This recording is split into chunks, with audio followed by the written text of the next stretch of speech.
Today we're going to talk about making a vase and a bottle using the pinch technique. Make 2 pinch bowls, coil the neck and the lip. Different designs for the feet, it's up to you how to build these. At least should be 5 inches tall. It's a requirement there for this one. Also, one is incising design, one is applique design we're going to be working on there. So you got a little bit of both. The incising is where you carve in, the applique is where you add stuff onto it. And we can see here what I've done with both of these. One thing about, remember, vases, wide neck, bottles, narrow neck. Yeah, I know they're both vases still, but that's how I'm distinguishing between the two. Kind of a wide neck to a narrow neck. You decide how you want to put the feet on them. Totally up to you how you want to finish them off and everything else. Again, vase and a bottle. We're going to do these a little bit differently. We're going to do one glaze one of them. We're going to sawdust fire the other one. And we get to see what these pieces look like here when we get them all wrapped up and finished up.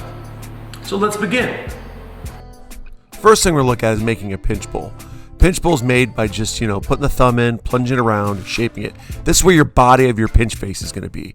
You want to get the nice shape of it, shallow, kind of wide, narrow and tall. Depends on the size of the body you want to make. That's something you need to think about when building this piece. I'm going to cut it in half, get you an idea of what we're looking at.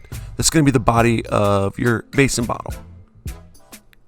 Now we're going to kind of take our 2 bowls we made that have been shaped, and we're going to score and slip them together. We're going to apply them together, get them ready to go for making. So I kind of pinch them together, splin that seam, smooth it, scratch it, get it all together, paddle it, shape it, get the body, the shape you want your vase to be. That's kind of what we're working on here with these bowls. You have a pre-sketch you're going to do, kind of figure out how you're going to build and what you're going to make. Once you have your body shaped, you're going to begin to build the rest of the parts. So first thing I'm going to do is make a foot to help support my body of my vase I'm building here. So I kind of shape it, get ready to score and slip it on, gonna blend it, get it ready to go, and then I'm gonna add the neck. So this is, I'm just gonna coil sections at a time. So it's gonna be a vase. I'm gonna go from a smaller piece and begin to have my piece begin to flare out when I begin to build it. So it's gonna kind of go outwards a bit. And then I build my neck separately, get ready to attach it to my piece, but I gotta make sure it's the proper size, blend each coil individually on there one at a time. Keep working the piece around, getting it ready to go.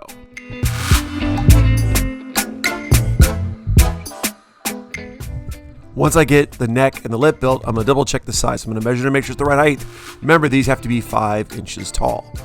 So it's good size. Now I'm going to make one more coil added onto it to kind of add to the lip of the piece.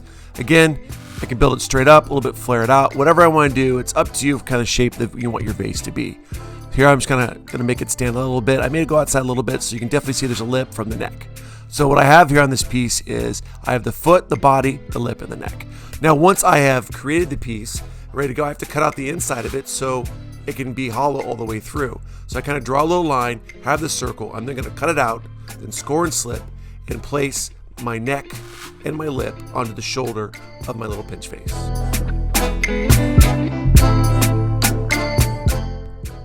Once I cut out the inside of the piece, before I attach the neck and the lip, I'm going to smooth out the inside. So I just plunge my finger in there and kind of fill that gap, that seam where the 2 pinch bowls were put together. Kind of make sure everything's blended well together before I get into score and slip it.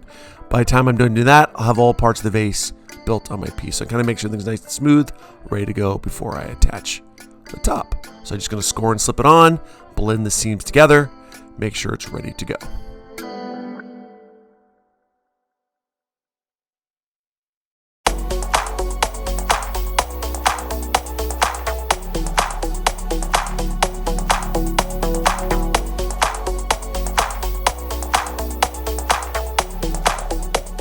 Once I have my vase and bottle made, it's time to start decorating. What's between a vase and a bottle? A vase has a wide neck, a bottle has a narrow neck. You can play around with the feet, the necks, whatever you want to do, but you must build them first before you begin to decorate. Once I have my vase and bottle made, as I said before, I begin to decorate. I kind of plan out some ideas and I begin to draw them out. I use my needle tool, a wooden tool, begin to draw out my design. Now I gotta do more than that. I gotta carve in these lines. So I'm taking a loop tool, ribbon tool, begin to carve a line. This is what we call incising. I'm carving into the clay. Remember, when designing your pieces, you want to spend just as much time designing them as you did building them. It's not an afterthought for designing. It helps enhance your piece. If you spend a couple hours building things, you spend a couple hours decorating them. is something always to remember. This is just a simple little pattern I've come up with using the ribbon tool to carve into it, kind of repeat it over and over again, kind of help finish my piece, kind of make it unique and different, stand out from everybody else's. One thing I can't stress enough, designing is not an afterthought. Plan it out, think about things you can make to make your piece interesting. So first off, this is an incising piece where I'm carving into it. When I do the bottle, it'll be applique.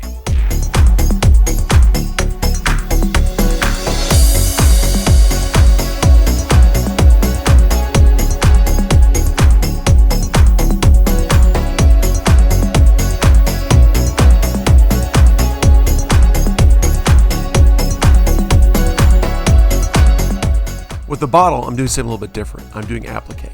So I'm making little balls of clay here, and I'm going to make a bunch of them, and then I'm going to cut them in half and score and slip them all over the body of my piece. It's a very simple design, but really I'm covering the whole body of the piece, giving it some interest. You can do what you want to do with your piece, how you want to design it. This is how I'm doing it to make it unique and something different.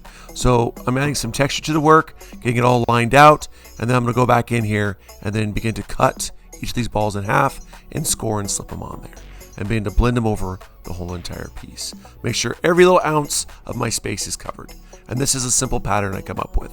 Again, as I said before, planning is the key. Put some time and energy into your designs.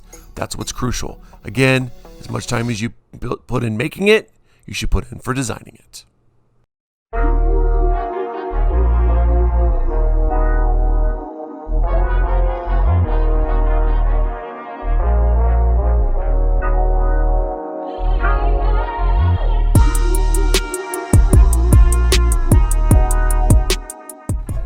Here I'm designing a little texture to my applique design. You really want to make it stand out, make it different than the rest of the surface. Either you add texture to the vase itself or your applique design. It helps enhance it when you're glazing your piece so it stands out. So here I'm just adding a little bit of texture to it with a brush, a very dry brush. It's not wet, just adding a little texture to each little dots. So I have my bottle now done. Now the time to put my signature in it. Once that is done, I'm ready to go. Make sure both of them are signed. They should be 5 inches tall. My bottle has my applique. My vase has my incising design. So let's get started.